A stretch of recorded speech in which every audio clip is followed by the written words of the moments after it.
오늘 히브리서 10장 1절의 말씀을 함께 보도록 하겠습니다. 10장 1절의 말씀. 율법은 장차오는 좋은 일의 그림자요 참 형상이 아니므로 해마다 늘 드리는 바 같은 제사로는 나아오는 자들을 언제든지 온전케 할 수 없느니라. 자, 히브리서 10장 1절에서 18절까지의 단락에서 옛 언약과 그 제사보다 더 나은 예수 그리스도의 새 언약과 속죄 제사에 대한 비교 논증이 마무리됩니다. 그래서 오늘부터 우리가 함께 보게 될 18절까지죠. 근데 오늘 먼저는 이제 2절에서부터 4절까지를 좀 보도록 하겠습니다. 구약 동물 제사 시 그 불완전한 그런 효력을 여기서 밝히고 있죠. 지금까지 여러 번 반복된 것을 다시 여기서 또 언급을 하고 있는데, 이것은 바로 그리스도의 제사의 그 완전성을 부각시키고 입증하려는데 그 목적이 있어요. 한번 사람의 머릿속에 잘못된 사상이나 생각이 들어가게 되면 그것이 바뀌는 데는 엄청난 시간과 노력이 필요하게 됩니다. 그래서 지금도 이제 우리가 한국의 사회에서 지금 일어나고 있는 현상, 북핵 현상에 의해서 좌파 정권이 지금 들어서면서 굉장히 그 문제가 지금 문제가 되고 있어요. 사회적인 문제가.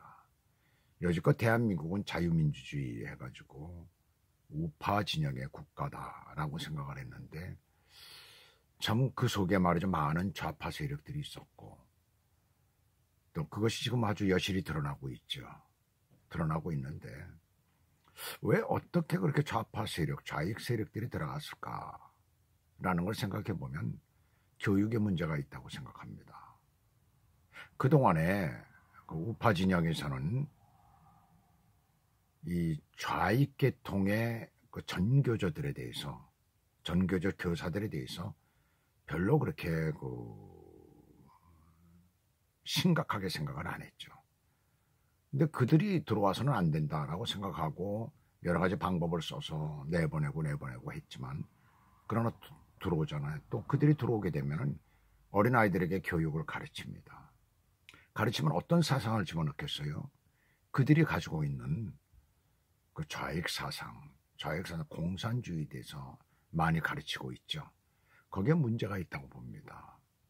사실 자유민주주의, 물론 주장하는 것들이 다 다르죠. 공산주의 사상을 가진 사람, 뭐 또 어떤 사회주의적인 것, 또 이 보수적인 세력들, 이 우파적인 생각, 자유민주주의 생각, 뭐 여러 가지들, 뭐 토를 달면서 여러 가지 해석들을 하고 문제들이 있지만, 참 뭐 장단점이 있다라고 서로들 생각을 하고 그러겠지만은, 그 참 그렇게 잘못된 것이 바뀌는 데는 엄청난, 아주 어려서 순수하게 깨끗한 그 백지에다가 그려놓은 그것을 나중에 지우는 데는 엄청난 시간이 들리게 돼 있습니다.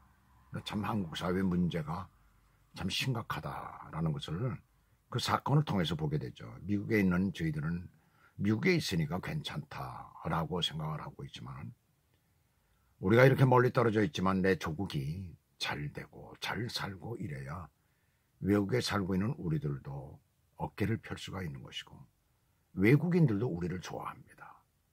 근데 참 그렇지 못하면 외국인들까지 이곳에 살면서 멸시를 하게 돼 있어요. 그렇지 않겠어요? 한국에서도 동남아 사람들 왔을 때 그 동남아 사람들을 대하는 한국 사람들의 그 모습들이 같은 민족을 대하는 모습과는 다르잖아요. 똑같은 겁니다. 미국에 살고 있으면서 의뢰의 어디에나 사람 사는 데는 편견이 있게 되고 문제가 좀 있게 돼 있어요. 참 한국 사회 그런 그 이데올로기적인 것이 엄청난 그 간격, 이것을 어떻게 줄이느냐, 앞으로 한국 사회 그 문제다라는 생각이 듭니다. 지금 이 편지를 받아보아야 하는 유대인 그리스도인들은 옛 언약, 제사 제도를 아주 어려서부터 보아왔고, 그들은 들었고 또 경험을 하였습니다. 그들이 예수 그리스도를 만나고 신앙생활을 하고 있었지만은 참 옛날에 가지고 있던 그것, 자기가 보아왔던 그것이 바뀐다는 건 그렇게 쉬운 얘기는 아니죠. 근데 예수 그리스도 새로운 새 언약을 만나고 정말 주님을 만나면서 그 뜨거운 그 마음속에서 신앙생활을 생활했지만 항상 우리가 신앙생활을 너무나 잘 알지만 성령 충만한 생활은 아니잖아요. 성령이 소멸될 때 있고 성령이 정말 성령께서 우리 안에 계시지만 약해질 때가 있고 여러 가지가 있었잖아요. 그런데 외부의 그 엄청난 핍박을 받고 공격을 받게 되면 새 생활을 계속할 수 없는 지경에 이르게 되지요. 그런 지경에 이르게 될 때에 어떤 생각이 들겠습니까? 다시 옛것에 대한 그런 것을 생각하게 되고 현재 내가 믿고 있는 예수 그리스도 새 언약 그것과 비교하게 되고 그리고 의문을 갖게 되는 거예요. 그래서 계속해서 반복해서 히브리서 기자는 지금 이 말씀을 하고 있는 것입니다. 자, 1절 본문 봅시다. 율법은 장차 오는 좋은 일의 그림자요. 그래서 여기서 그림자란 말은 스키안이라는 그런 말인데 헬라어로 그런 말입니다. 어떤 물체가 빛의 비침을 통해서 생긴 그 허상을 말하고 있죠. 그림자라는 건 허상이잖아요. 그렇잖아요. 그 실체가 아니잖아요. 허상. 하나의 형상입니다. 상태죠. 어떤 비치는 영상과 비슷한 그런 것이죠.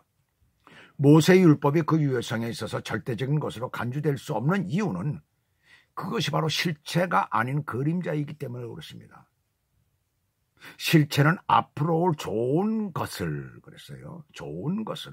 장차 오는 좋은 일이란 무엇을 가리킬까요? 히브리서 8장 5절에 따르면 하늘에 있는 것, 이것은 율법의 마침이 되시는 예수 그리스도를 지칭하고 있어요. 자, 여기 보시게 되면 그 다음 보시게 되면 무슨 말씀이 나오고 있습니까? 좋은 일의 그림자요 참 형상이 아니므로 그러세요. 형상이 뭐예요? 그 사물들의 모양 자체가 아니라는 그런 의미예요. 율법이 하늘의 성소와 관련된 참 형상 자체가 아니라는 것이에요. 자, 그것으로는 해마다 드리는 바 같은 제사로는 나오는 자들을 언제든지 온전케 할 수가 없다는 것입니다. 그렇죠? 참 형상이 아니기 때문에 그렇습니다. 구약의 희생 제사는 이에 참여하는 사람들의 양심을 완전케 하는데 실패해버리고 말았어요. 즉 그것은 육체의 예법에 국한된 것입니다. 그 효력이 양심에까지 미치지는 못했던 것이에요.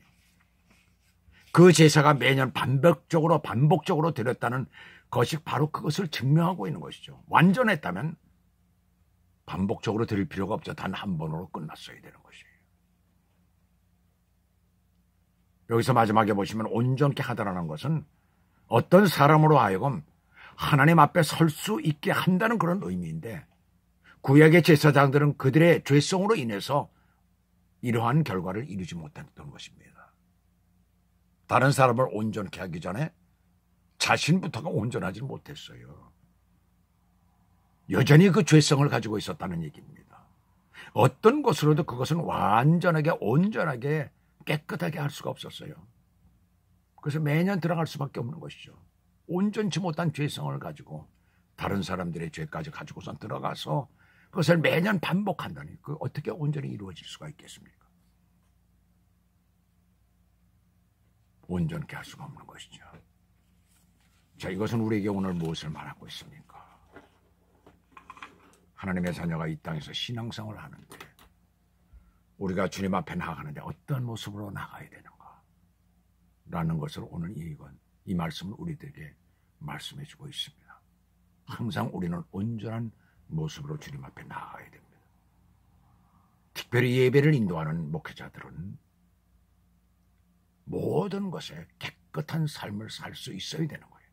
물질에서나 명예에서나 다른 어떤 것에서나 깨끗이 살 수 있는 그런 모습으로 목회자들은 성도들 앞에 설 수 있어야 되고 정말 주님 앞에 우리가 설 수 있어야 되는 것입니다.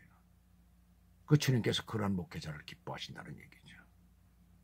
어떻게 목회자가 더러운 일에 온전치 못한 일에 매여 있으면서 성도들을 인도하고 그 앞에서 하나님의 말씀을 전할 수가 있겠습니까? 바로 그것을 오늘 이 말씀을 우리들에게 말씀해 주는 것 같아요.